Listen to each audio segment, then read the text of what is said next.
The blacksmith came to the widow's fence at noon with a dented tin dinner pail. He set it on the top rail and tipped the lid back. Steam rose off boiled beef and brown bread. Nora Hale stood on her side of the fence with one hand half lifted. She did not reach for the pail. She did not step back from it either. Eli Draper was a big man, broad through the shoulders, with a short dark beard and soot worked into his forearms. He wore his leather apron, as other men wore their Sunday coats, as if it explained him. He looked at her worn, guarded face and asked the only question he had brought. "Will you eat with me?" he said. "I hate to eat alone." That was the whole speech. No pity in it. No charity in it. He made his loneliness the thing that needed help. And he stood there and waited. A man asking a favor of a woman the town had decided to watch starve. To understand why her hand stopped in the air, you had to walk back down the lane to the mercantile window. Silas Pruitt had posted the delinquent accounts that Monday, written out fair in black ink and pasted to the glass where every churchgoer passed. That was how store credit worked in a town like Cedar Bend. A family bought on the book all season, flour and coffee and nails, and settled up when the crop or the wages came in. The book was trust, and Pruitt owned the book. When a man died owing, the debt did not die with him. It sat in the ledger under his name, and his widow inherited the column. Thomas Hale's name led the list. $18.40, posted in a hand large enough to read from a wagon seat. Pruitt could have carried the account quietly, as merchants carried half the county through a bad year. Posting it was a different kind of transaction. Posting it told the town that the widow at the end of the lane was not good for her salt. So Nora stopped buying anything but salt. That was not stubbornness. That was arithmetic. Salt cost pennies a pound and did the work of dollars. Salt kept the fat from her last hog from going rancid in the crock. Salt turned her garden's stray cucumbers into pickles that would hold until frost. A woman with salt, a little cornmeal, and a cold spring house could stretch a bare pantry for weeks. She could not stretch it forever, and the town knew it, and some of the town enjoyed knowing it. Nora Hale was young to be a widow, dark hair pinned back off a thin face, and she had been pretty enough 3 years ago for the marriage to be called climbing. Thomas Hale had owned 200 acres and a good name. The women who had wanted him for their daughters had long memories. Now they watched her come to town in her one good blue work dress, watched her buy salt and nothing else, and weighed her the same way Pruitt weighed sugar.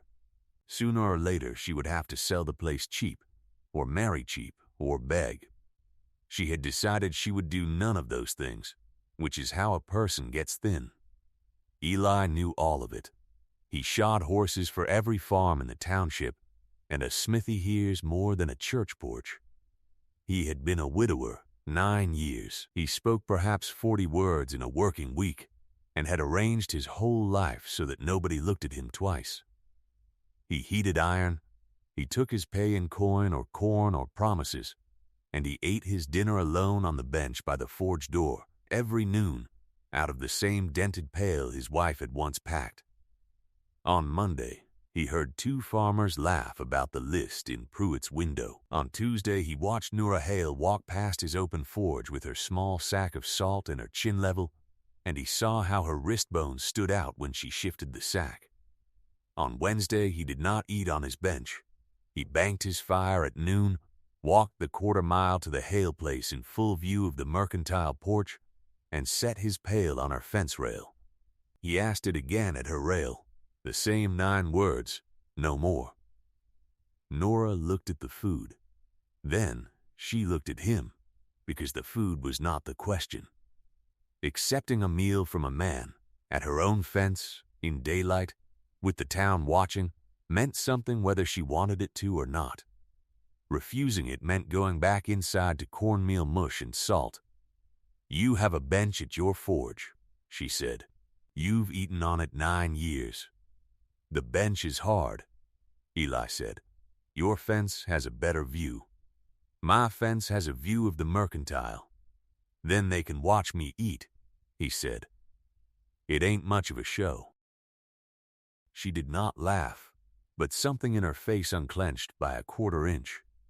She still did not touch the pail. Pride is a muscle, and hers had been carrying the whole farm. I don't take charity, Mr. Draper. I didn't bring any, he said. I brought too much dinner. My own fault. I never learned to cook for one. He nudged the pail and inched toward her side of the rail.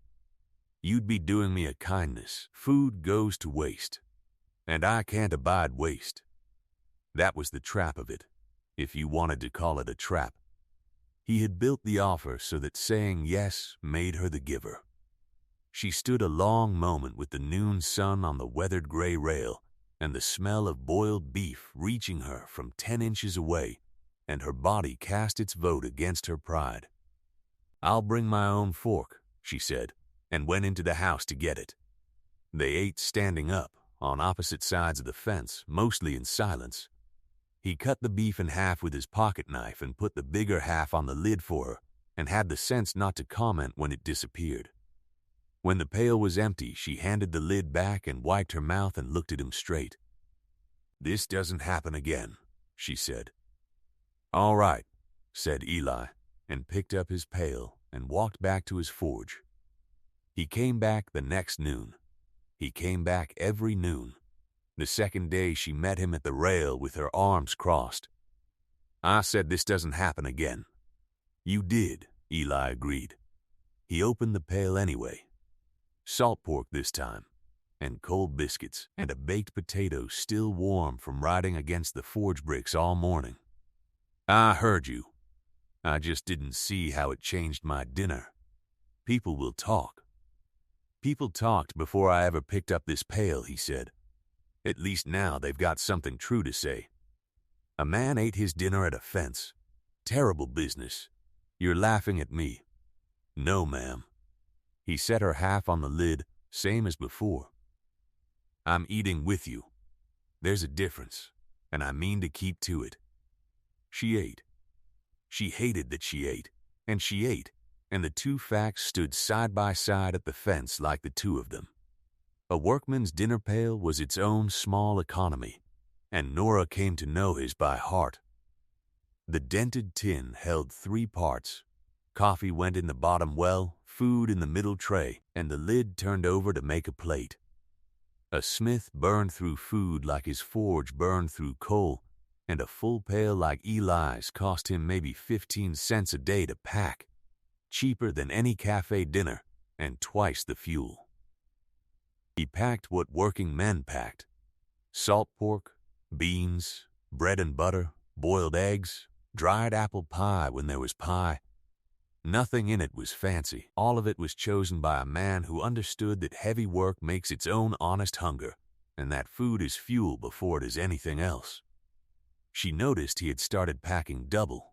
He never said so. The pail was simply always too full, always by about one woman's dinner, and he always complained, mildly, that he had overdone it again and needed the help. You've packed for 2, she said on the 6th day, making it an accusation. I'm a big man. You packed 2 forks, Mr. Draper. Eli looked at the second fork with the expression of a man betrayed by his own tinware. So I did, he said. Careless, Pride would have sent the pail back over the rail a week earlier. But Pride had been fed now, 6 days running, and food does quiet arguing of its own. Besides, she had found the one loophole her conscience could live with. If she could not pay, she could work. That was how half the township settled accounts anyway. Cash money was scarce on the frontier, and a smith like Eli kept books the same as Pruitt did, only his book balanced in hams and cordwood and shelled corn as often as coin. A man who could not pay for shoeing his team brought Eli a morning of fence work instead. Barter was not shame. Barter was how neighbors carried each other when the banks would not. So on the 7th day, the pail went back to the forge heavier than it came. She had noticed the elbow of his shirt was out, and she was a fine hand with a needle. and there was a mended shirt rolled inside the pail, with his fork wrapped in it. Eli unrolled it at his bench and looked at the small, tight stitches and sat still for longer than the shirt called for. The noon after that, he walked the fence line before he ate and studied her well. "Your rope's near through," he said. "Frayed at the windlass. It'll drop your bucket 40 feet some morning, and a new bucket costs more than a splice. I know it's frayed. I splice rope all day, one thing and another." He was already turning toward the well. "Sit and eat. I'll see to it while the coffee's hot." "I didn't ask you to." "No," he said. "You fed me. I'm no more able to owe a dinner than you are, so we're both stuck mending things. It's a bad arrangement. I don't see a way out of it."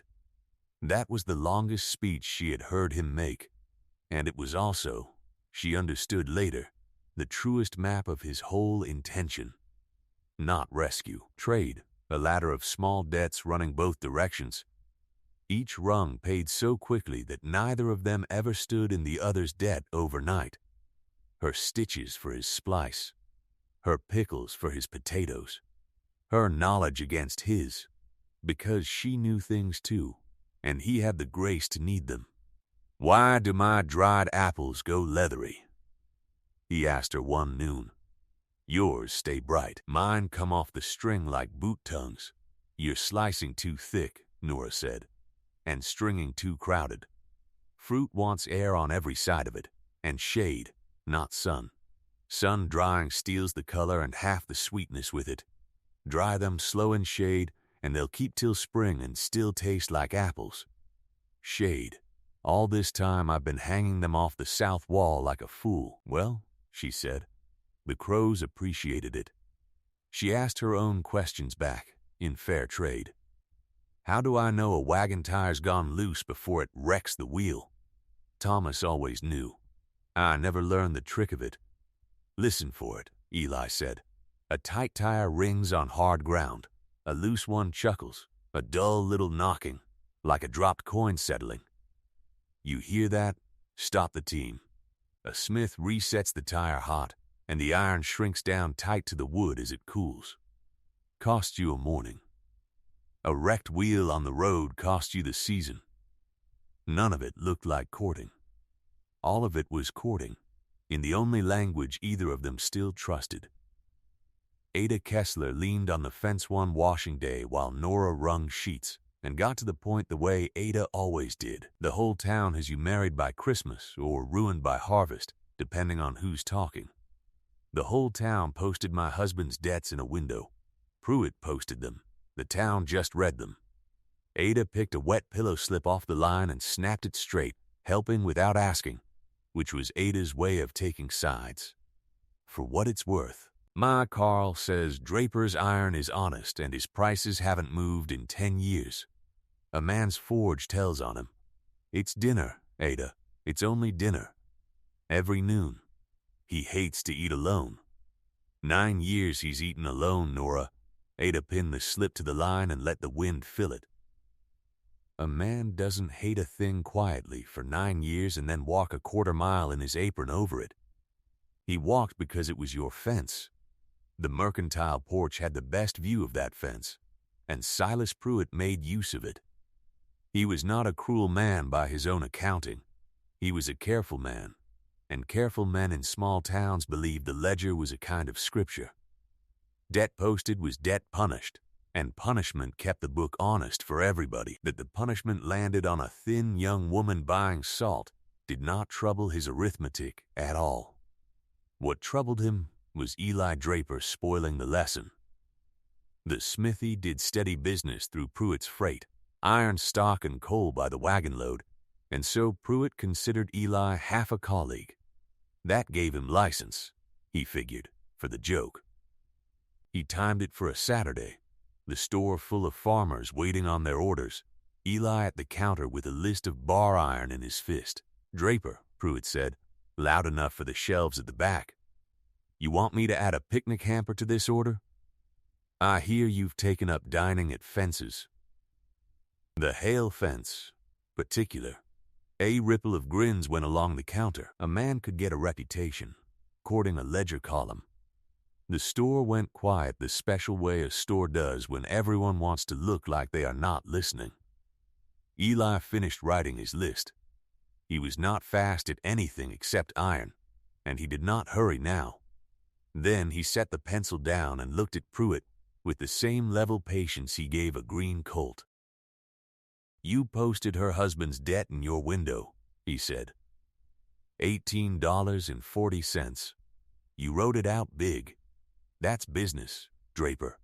The book has to be respected or the book means nothing.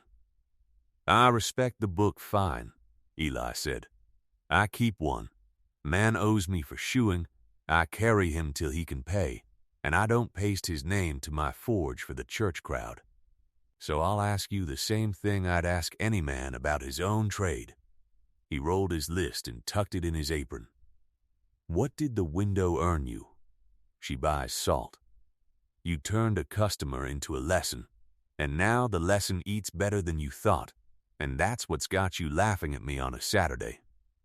Nobody grinned now. Pruitt's face had gone the color of ham rind.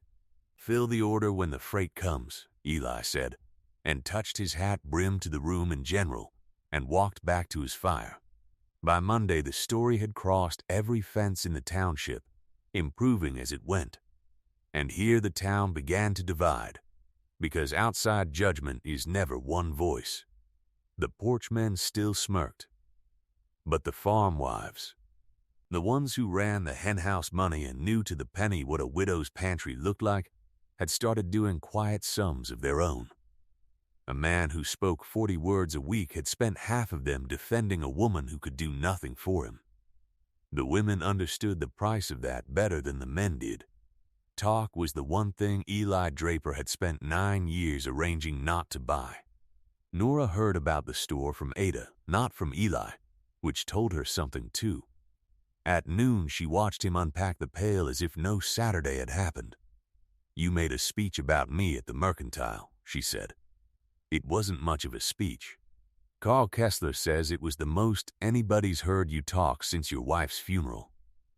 Eli set out the forks, hers and his.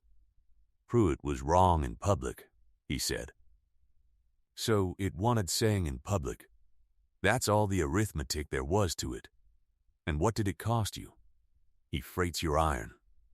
"Iron comes on the same train either way," Eli said, which she would later learn was not entirely true, because Pruitt let Eli's next coal order sit at the depot a full week out of spite, and Eli hauled from the yards 2 towns over without mentioning it to anyone. It was the first week of September when the account itself betrayed him. Nora went in for salt, and Pruitt was at dinner, and the clerk was a boy of 16 who did what she asked without thinking, which was to check what stood against the Hale name, because she had resolved to pay it down by pennies if her egg money ever came back. The boy ran his finger down the ledger page and said, cheerful as a bird, that the balance stood at $6 even, and wasn't it fine how steady Mr. Draper's payments came in? The store tilted slowly around her. There it was, in Pruitt's own careful ink. A credit entry every week since the middle of July, $2, initialed, against the account of Thomas Hale, deceased, paid by hand, in coin. The same weeks Eli Draper had been eating at her fence and swearing up and down that a shared dinner made them square. She walked home with the salt in her fist and did not feel the road. She had been fed by a man for 7 weeks on the argument that they owed each other nothing. Meanwhile, he had been buying her husband's name back from the window, $2 at a time. The exact way a man buys anything he means to own. That was the thought she could not put down. Everything he had built at the fence, every careful rung of that ladder of small trades, stood or fell now on one question, and the question was whether the latter had been a kindness or a purchase. Her mother had told her once, over a different man entirely, that the frontier ran on mutual aid and every woman had better learn to read its 2 faces. Neighbors traded work and food and nursing, because no one survived a bad winter alone, and that trading was the truest wealth the country had. But help could also be spent like money, laid down early against a claim on a woman with no other prospects, and the man who did that always looked. Right up to the end, exactly like a good neighbor. Nora set the salt on her shelf. Then she took down her skillet and her mixing bowl and the last of her flour and began to cook, because she was going to return his pail full and ask him which face his help wore, and she intended to be standing behind her own food when she asked it. He had left the pail on her rail the day before, saying the handle rivet wanted peening and he would fetch it when he got to it, which she now suspected had been one more quiet arrangement to leave food in her kitchen overnight. She filled it to the lid, fried chicken from her second to last hen, biscuits that rose, pickles from her own crock. Dried apple turnovers made the shade dried way she had taught him. It was the cooking of a woman proving she had never needed anyone, made from a pantry that proved she did. Both things were true. She carried them both down the lane at closing time. The forge was banked and glowing when she set the pail on his bench. Eli looked at it and at her face and put down his hammer. "I went in for salt today," Nora said. "Pruitt's boy read me the balance. $6 even. He said it was fine how steady your payments come." Eli stood very still, a big man caught in the one small lie of his life. "7 weeks you've eaten at my fence," she said, "telling me a dinner for a dinner made us square. And the whole time you were at that window with your $2, buying down my husband's name." Her voice did not rise. It went flat and quiet, which was worse. "So I'll ask you plain, because plain is what you claim to be. Was your kindness a purchase, Eli Draper? Am I the account you've been settling? Because I have been bought cheap once already, by this whole town's opinion, and I will starve at my own table before I am bought again." The fire ticked in the quiet. "Every payment has a receipt," Eli said at last. "Pruitt writes them fair, whatever else he is. Paid on account, the date, his initials. That paper is the only proof I ever put a cent against that ledger." He crossed to the bench, opened the drawer where a smith keeps his own accounts, and took out a thin packet tied in string. 7 receipts.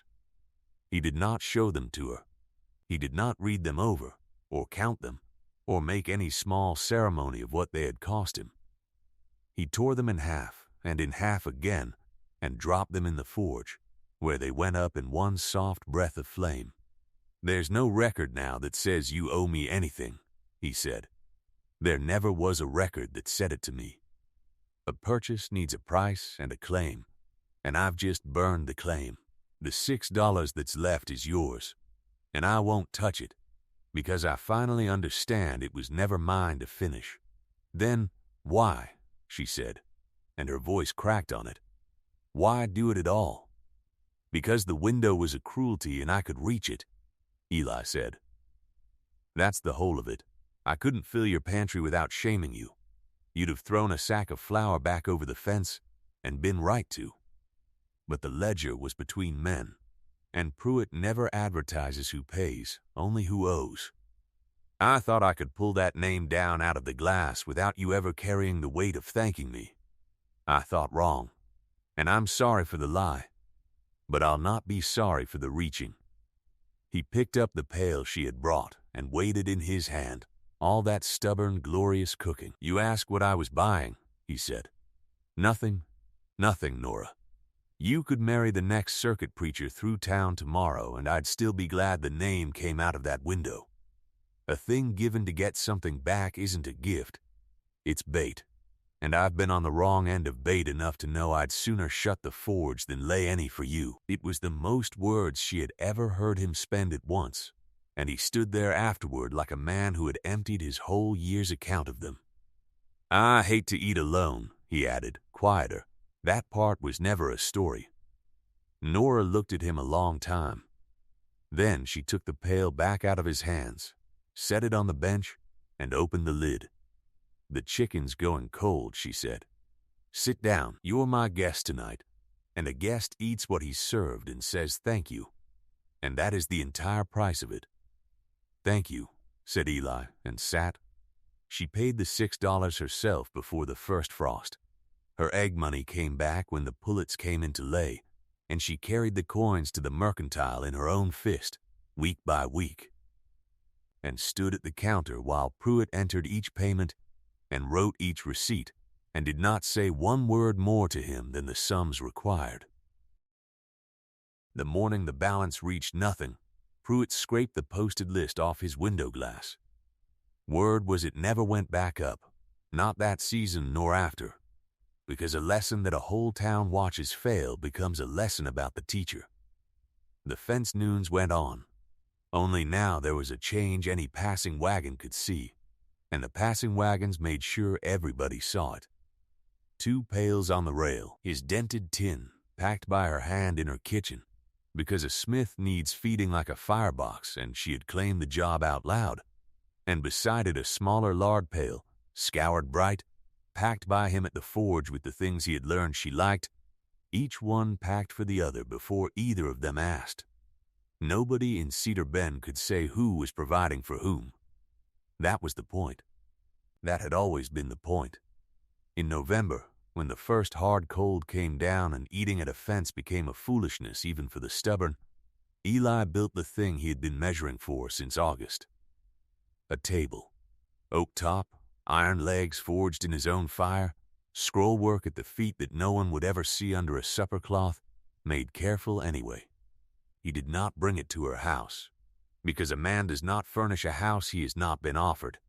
He set it in the wide, clean room behind the forge and said nothing at all. Ada told her about it. Naturally, Ada told everyone about everything. So on the first snow-still Sunday of December, Nora Hale walked the quarter-mile with her pail and his, both full, and stood in the doorway of the forge room and looked at the table standing there with its 2 benches, patient as its maker.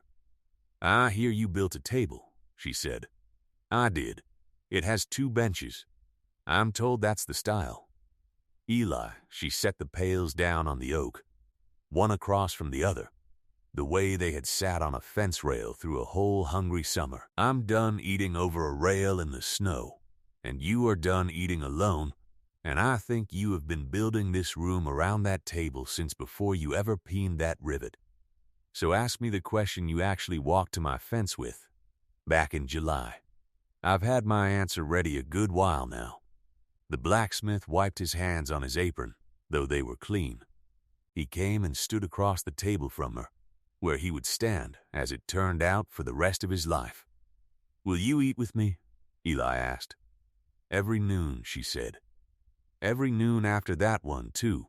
They were married in the spring, and the town that had watched her starve came to watch her married, and made of it the better story, as towns will. Pruitt sent a wedding gift of coffee and sugar, which Nora accepted at the door with perfect courtesy and entered, Ada swore, in a little book of her own. And if you passed the smithy at noon, any working day for years after, you would see it. 2 pails on the bench by the forge door, packed in one kitchen, carried by one man, emptied by 2 people sitting close in the warmth off the banked fire. Neither of them ate alone again. And no one owed for any of it either, unless you counted what they owed each other, which was everything, paid daily, in the only coin that was ever worth the keeping.